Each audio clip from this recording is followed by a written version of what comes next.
Welcome to the Rustic Garden. Today I want to talk to you about water-soluble fertilizers. What are they and how do you use them? There's basically two types of fertilizers. There's the granule type that's long-lasting, and it looks like this.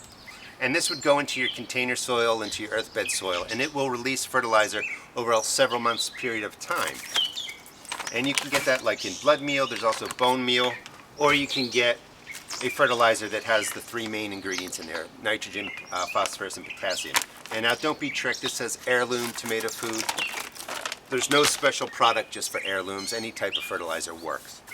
The other type of fertilizer is the water-soluble fertilizer. And water-soluble does two things. One, you have to make it in water. And when you pour this onto your plant, it becomes a foliar feed. So your plants will be able to absorb nutrients through the fertilizer that you're actually pouring onto the leaves, and it will also absorb the nutrients through the root system. There's several different kinds of liquid fertilizers, water-soluble fertilizers. You can go all organic, which is more on this side, or you can use more of the pre-made chemicals. There's nothing really different that I've noticed in the growth of the plants. The good thing about these types of fertilizers are they're inexpensive. They cover the main nutrients and they cover all the micronutrients.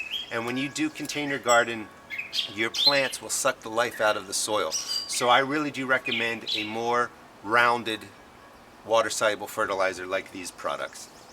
I'm going to show you how I make mine too, and maybe you could go that way.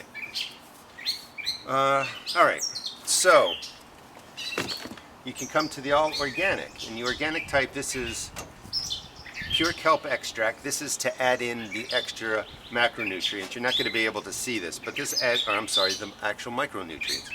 That's like magnesium, sulfur, copper, iron, manganese, zinc. The elements that don't typically come in your nitrogen, phosphorus, potassium type fertilizers. So this adds in the micronutrients. The fish fertilizer will add in nitrogen, phosphorus, and potassium. So you really do, already you can tell, is you have to make a mix of two things. Also, I use Epsom salt in my organic mix, and that's to really bring in the magnesium and more sulfur into the ground, and that will help green up your plants. So if you're going to make a more organic product, this is how I do it. And this year I've been using the organic fertilizers in most of my earth beds because I actually care not so much about how they make the plant grow, but I care more about how the chemical fertilizers might, affect the microbes that are in my soil. So I'm doing a little experiment. Now to make this, this is actually 4 gallons of water, and the best way to do it is a 5-gallon bucket. Fill it up with 4 gallons of water and then just draw a black line. This way you know how much is in there. Let me give this a shake real quick. Now this is much more expensive than the products like this. I think this was about $9. This was $9. So you do have to spend a little bit more money sometimes to go purely organic. So this is 2 tablespoons per gallon. There's 4 gallons in there. That's 4. 5, 6, 7, and 8. And the kelp extract is really good to put in the extra micronutrients that just aren't in the fish emulsion. Really shake up the fish fertilizer. And this is the same mix. And it's not going to be a perfect pour. You're going to see it's kind of sludgy. 1, 2, 3, 4, 5, 6, 7, 8. Now into this too, I do put in magnesium sulfate, and this is kind of my organic product that I use. I'm just going to do this by hand. This is about 1 tablespoon, 2 tablespoons, 3 tablespoons. I do a little bit less, but it's usually when I talk about using the Epsom salts, I say 1 tablespoon per gallon. I just don't want to put 4 in here. Now, let's use this since I forgot to stick to stir. You just mix this up.